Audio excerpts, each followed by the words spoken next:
Hi, and welcome to Stories and Scribes. I'm Jemima. You can call me Jade, and I'm so happy that you are here. Um, Stories and Scribes is the platform where I express to you things I learned when I read books, and books are the things I really love to do. And coupled with what I can, deduce from it, the lessons I learned from it, it's an amazing journey and an amazing ride. And thank you for sharing this space, with me. Please don't forget to subscribe to my channel. Don't forget to like, the video, to turn on your notification bell, and let's enjoy the journey together. So, I will always say it. I am hell bent or heaven bound to bring to you Christian fiction authors that you have no idea exist.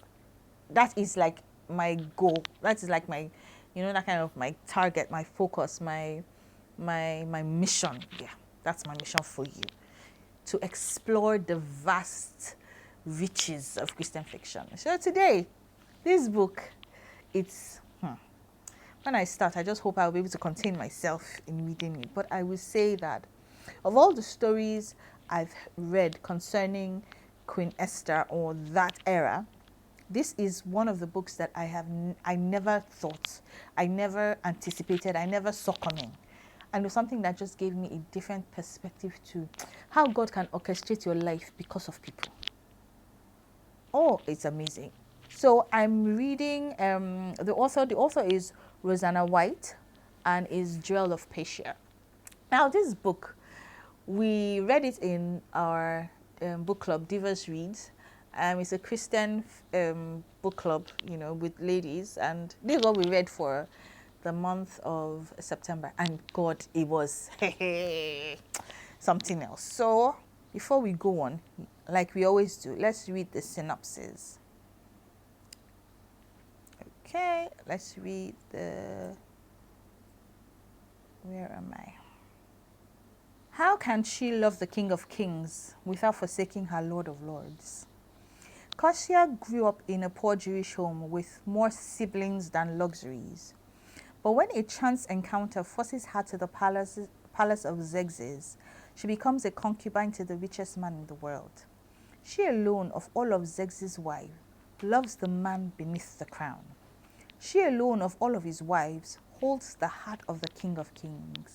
Traveling with Xerxes through Europe as he mounts a war against Greece, Persia knows enemies surround her, but they are not the Spartans or the Athenians. The threat lies with those close to the king who hate her people. She determines to put her trust in Jehovah, even if it costs her her marriage. Years of prayers are answered when Cassia's childhood friends arrive at the palace after the war. But even as she determines to see Esther crowned in the place of the bloodthirsty former queen, she knows the true battle is far from over. How far will her enemies go to see her undone? Combining the biblical account of Esther with Herodotus' histories, Jewel of Persia is the story of love that nearly destroys an empire and friendship that saves a nation. See, this book. So, Persia and Esther are friends. And Persia is the more outgoing, adventurous, daring kind of person.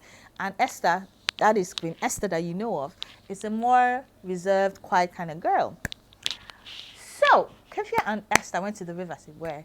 And while they were there, so these two Persian guys now came. And you could know that they were either the warriors or rich, because there was a level of finesse and fineness to the things that they were doing, the clothes they were wearing, the horses that they were carrying. And Persia, that kind of, when she sees two strangers, she tries to defend herself and defend Esther. And the guy was intrigued and like, we won't hurt you, and he was trying to strike a conversation.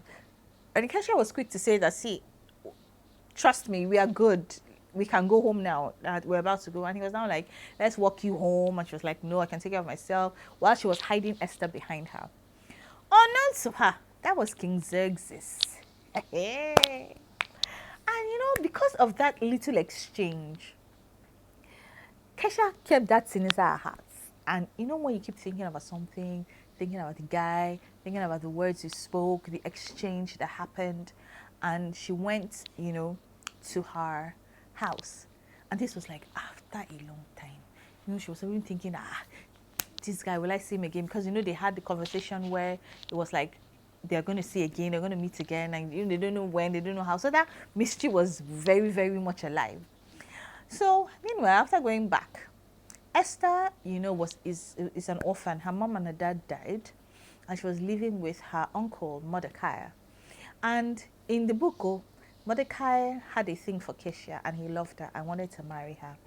And according to the story, which, historically and biblically is also right, Mordecai had also lost his wife and mourned her for such a long time. So he was beginning to open his heart to the possibility of getting married again and to Kesia. Bang, bang, all of a sudden, the royalty for the Persian government was at their door. And guess who were they? The eunuchs. And in those days, eunuchs, are castrated men that take care of the harem of the king. And they came to bear good news and said that the king would like their daughter, Kesia. And everybody was like, from where, from how? Like, how did this happen? How is it possible that the king Xerxes will have an eye for Kesia, a Jewish girl? And only for her to find out that the person that she met at the river was actually King Xerxes. And he had come to take her as a concubine, not even a wife. But in those days, once the king asks for you, you don't even have choice. You will go and be married to the king. So you either have the status of being a wife or have the status of being a concubine. And because she was Jewish, it was such a different throw into the mix of what already existed then in the palace. So Kesia went there, and when she saw him, because their encounter was not the encounter of king to what do you call it, citizen.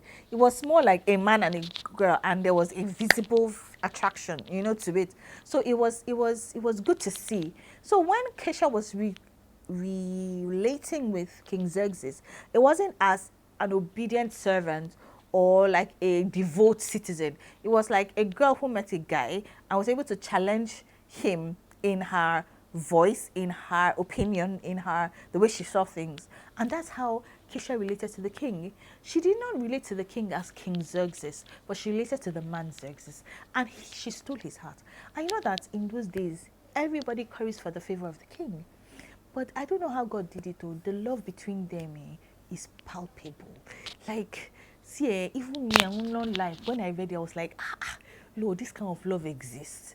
She had the heart of a king. She knew how to interrupt his anger. She knew how to lift him up. She knew how to crack those quirky jokes that makes him laugh. She knew how to temper his anger. She just knew his way. Now, when they say person get key, she had the key of the king. I'm telling you. And it was amazing. But do you know what I admire most about Kesia?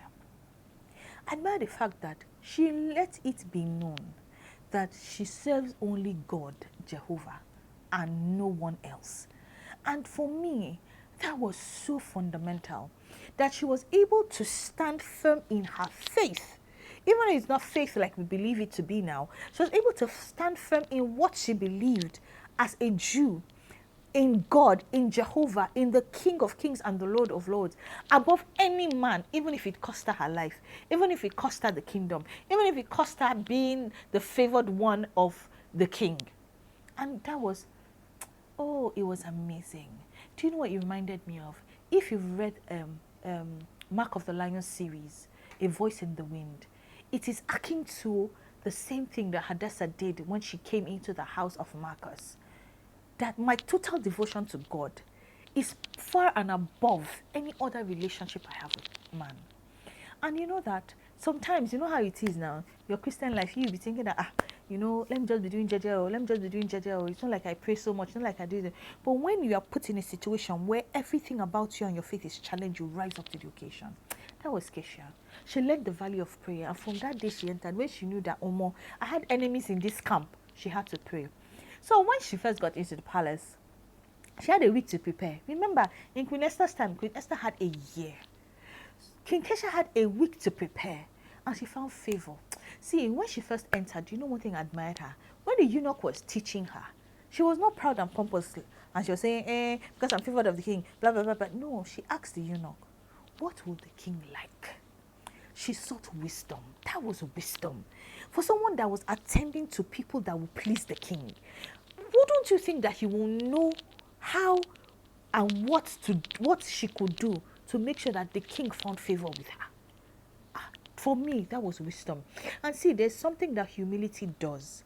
When you ask questions, when you're not pompous, when you're not proud, see, you gain access to wisdom that is available through other people. The Bible says that pride goes before you fall. That thing is true. You are proud, you will not know that there's stone in front of you before you fall. That is how pride is, oh. That is how pride is. But King Keshi, she was humble. She asked the eunuch, what would the king like? She said, he now gave her an advice. He likes it simple. He likes it this. And when she went, she found favor with the king. See, this book had so many intricacies. You know when you are living with your enemy, like, you know this kind of enemy, you know there are some people that are friends with you and they are your enemy, you don't know. This one, enemy to enemy, like Koro, the queen, you know queen, and the queen is Queen Vashti. And the way they portrayed her, she had lost favor. I know because she was beautiful, she was vain, you know that kind of thing. And Kesha had favor. So Queen Vashti was already jealous. Queen Vashti was already upset. Do you get? And oh my God, she dealt with Kesha. But do you know the power of prayer? Meanwhile, in Kesha's family, because it was like unheard of for a Jewish girl to marry a Persian guy, guess what? Her parents told everybody that she had died, that she went to the river and the river had taken her away. So can you imagine Esther? She had lost her mom, she had lost her dad, she had not lost her best friend. Esther was sad. Esther was deeply sad. And you know that she mourned her, and Mordecai couldn't get her to come to the place where she can accept that, okay, this has happened, and that she should be able to, accept it, but still try and move on with her life. And she had a conversation with Mordecai. I know why this struck me. It was about grief. And she was saying that, she has lost everybody, looks everybody in her life dies and all of that. And Mordecai was trying to tell her, give your pain to God. Let God show you clarity in your pain. That God does not despise a contrite and a broken heart. That was so instructive to me.